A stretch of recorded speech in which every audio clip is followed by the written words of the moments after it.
La madrugada del 13 de noviembre del 2002, 4 estudiantes universitarios fueron asesinados dentro de una casa ubicada en la tranquila zona residencial de Moscú, Idaho.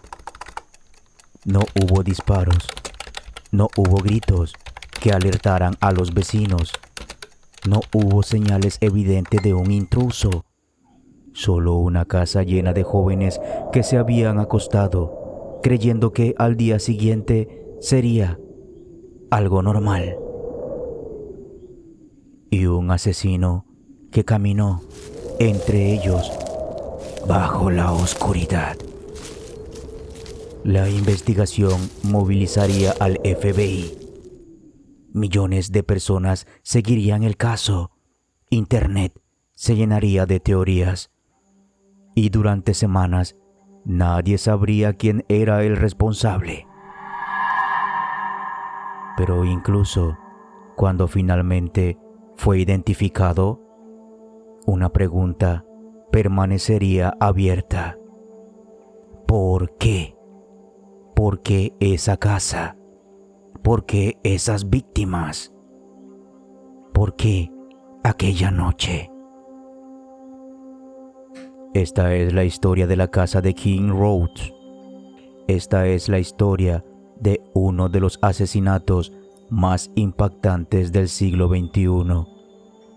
Bienvenidos a Dossier 13. Moscú, una pequeña ciudad universitaria del estado de Idaho, calles tranquilas, restaurantes frecuentados por estudiantes, fiestas de fin de semana, vecinos que rara vez cerraban sus puertas con llave. No era el tipo de lugar que aparecía en los noticieros nacionales. No era el tipo de lugar donde la gente esperaba encontrar el horror. Pero eso estaba a punto de cambiar. En el número 1122 de King Road se encontraba una vivienda alquilada por estudiantes universitarios. Era conocida por las reuniones sociales, por la música, por el constante ir y venir de jóvenes.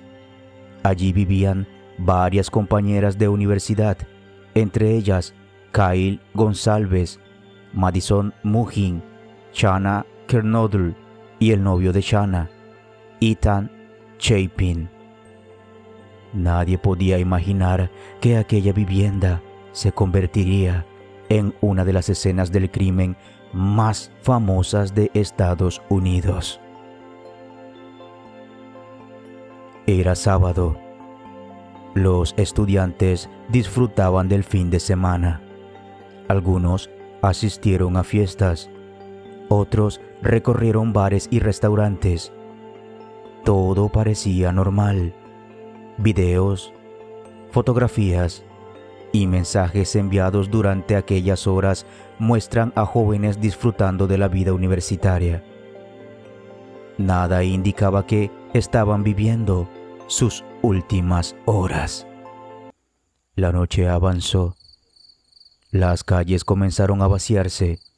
Las luces de las casas fueron apagándose una a una. Poco después de las 2 de la madrugada, los ocupantes de King Road comenzaron a regresar. Uno por uno, habitación por habitación. La casa fue quedando en silencio, pero alguien más también se encontraba despierto. Alguien observando. Alguien esperando. Ahora imagina esta escena. Es de madrugada. La mayoría de las personas duermen. No hay ruido. No hay movimiento. La oscuridad domina cada habitación. Y entonces, una puerta se abre. Un individuo entra en la vivienda. Nadie sabe exactamente qué pensaba en ese momento. Nadie sabe cuánto tiempo llevaba planeándolo.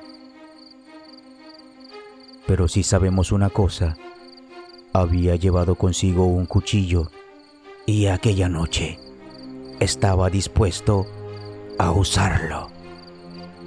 Lo que ocurrió después fue rápido, brutal, silencioso, habitación por habitación, piso por piso. El asesino se movió por la casa dejando tras de sí una escena devastadora. Y luego desapareció, como si hubiera sido tragado por la noche. Horas después, la vivienda seguía en silencio, demasiado silencio. Lo que comenzó como una mañana normal terminó convirtiéndose en una pesadilla. Cuando finalmente se descubrió lo ocurrido, los servicios de emergencias fueron alertados. Los primeros agentes llegaron esperando una situación rutinaria, y lo que encontraron los dejó paralizados. 4 jóvenes habían sido asesinados. La noticia se extendió por la ciudad como una onda expansiva. Moscú cambió para siempre ese día, porque si algo así podía ocurrir allí, ¿dónde estaba realmente a salvo alguien? Los días siguientes fueron caóticos. La policía tenía preguntas, muchas preguntas, pero muy pocas respuestas. No había un sospechoso claro, no había un motivo evidente, y el asesino seguía libre. Las redes sociales explotaron. Cada persona parecía tener una teoría. Algunos señalaban a amigos, otros a vecinos, y otros hablaban de un acosador desconocido. Mientras tanto, el verdadero responsable seguía caminando libremente. Entonces apareció una pista, una aparentemente insignificante. Las cámaras de vigilancia, decenas, tal vez cientos de horas de grabación, y los investigadores comenzaron a revisar cada segundo. Y entonces lo vieron. Un automóvil blanco aparecía cerca de la casa, volvía a aparecer y volvía otra vez. Era uno de los primeros indicios sólidos que tenían. Por primera vez, el asesino había dejado una sombra con ruedas. Muchos asesinos creen haber cometido el crimen perfecto, pero la realidad suele ser distinta. A veces no es una huella, ni una cámara, ni un testigo. A veces es algo tan pequeño que resulta invisible. Los investigadores encontraron ADN en una funda de cuchillo abandonada en la escena, una pieza diminuta, pero suficiente. Meses de análisis comenzaron a cerrar el círculo. La red empezaba a estrecharse y en algún lugar, sin saberlo, el asesino estaba siendo observado. Cuando la policía finalmente identificó a su principal sospechoso, la noticia sorprendió al país. No era un criminal conocido, no era un fugitivo, no era un hombre con antecedentes violentos notorios. Era un estudiante de criminología.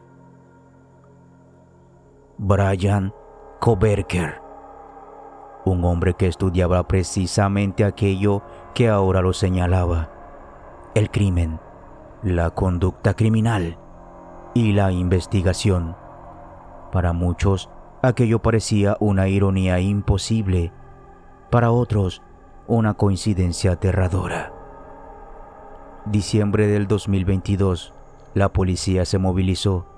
Equipos tácticos, vehículos y agentes armados. La operación se desarrolló lejos de Idaho. Cuando las esposas finalmente cerraron alrededor de la muñeca del sospechoso, el país entero observó. Parecía que el misterio estaba resuelto, pero no era así. Porque identificar a una persona y comprender sus motivos son dos cosas distintas. Y la segunda seguía siendo un enigma. Los años siguientes estuvieron marcados por audiencias judiciales, pruebas, debates, análisis y finalmente una admisión de culpabilidad. Pero incluso después de eso, persistió una pregunta. ¿Por qué? ¿Por qué aquella casa? ¿Por qué aquellas personas? ¿Por qué esa noche? Y las respuestas nunca llegaron de forma clara, y quizás nunca lleguen.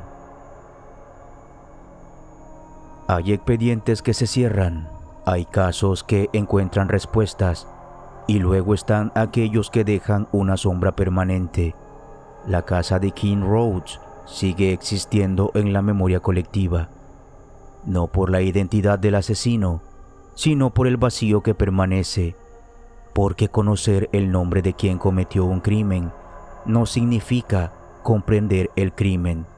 Y a veces, las preguntas más inquietantes son precisamente aquellas que nunca reciben respuesta.